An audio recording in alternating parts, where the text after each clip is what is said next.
क्रांती news, आवाज सर्वसामान्यांचा। माणुसकीला काळीमा फासणारी खळबळजनक घटना नाशिक शहराच्या उपनगर पोलीस ठाण्यात घडली आहे। अल्पवयीन मुलावर अनैसर्गिक अत्याचार करून मुलाचा मृतदेह त्या ठिकाणी 6व्या मजल्यावरून फेकून देण्यात आला आहे। नाशिक शहरातील उपनगर पोलीस ठाण्याच्या हद्दीत घडलेल्या एका धक्कादायक घटनेने माणुसकीला काळीमा फासला आहे। अल्पवयीन मूकबधीर मुलावर अनैसर्गिक अत्याचार करून त्याचा संशयास्पद मृतदेह इमारतीच्या डगमध्ये सापडल्याने नाशिक शहरात एकच खळबळ उडाली आहे। गंधर्व नगरी परिसरात राहणाऱ्या अल्पवयीन मुलाचा मृतदेह आढळून आला आहे। प्राथमिक तपासात या मुलावर अनैसर्गिक अत्याचार झाल्याचे स्पष्ट झाले असून संशयितांनी त्याच्या मूकबधिरतेचा फायदा घेत हा अमानुष प्रकार केला आहे। पोलिसांनी घटनेची गंभीर दखल घेतली असून तपासाला अतिवेगाने सुरुवात केली आहे। घटनास्थळी तातडीने पोहोचलेल्या उपनगर पोलीस ठाण्याच्या पथकाने परिस्थितीचा आढावा घेतला। पोलीस उपायुक्त मोनिका राऊत यांनी दिलेल्या माहितीनुसार घटनास्थळी पुरावे गोळा करण्यात आले असून संशयितांचा शोध घेण्यासाठी विशेष पथके तयार करण्यात आले आहेत।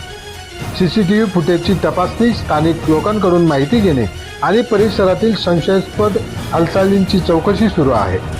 या अमानुष घटनेमुळे गंधर्व नगरी परिसरासह संपूर्ण नाशिक शहरात भीतीचे वातावरण निर्माण झाले आहे।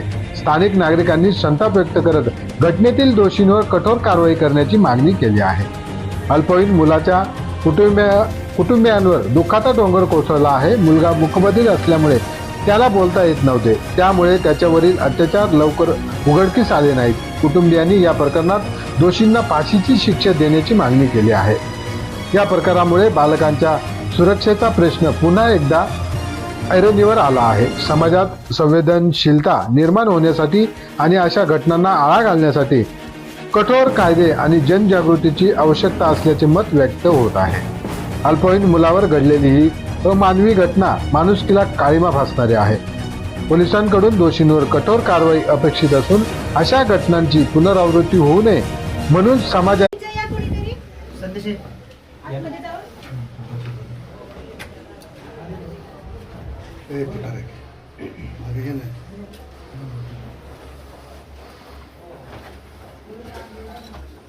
ओपनिंग मॅडम डायरेक्टली 6 फ्लोर पासूनच आहे, याला ओपनिंग कुठेच नाही आहे।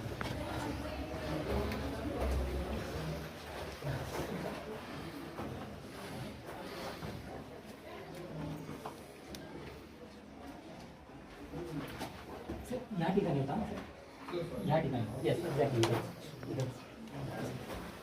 किरण एवढं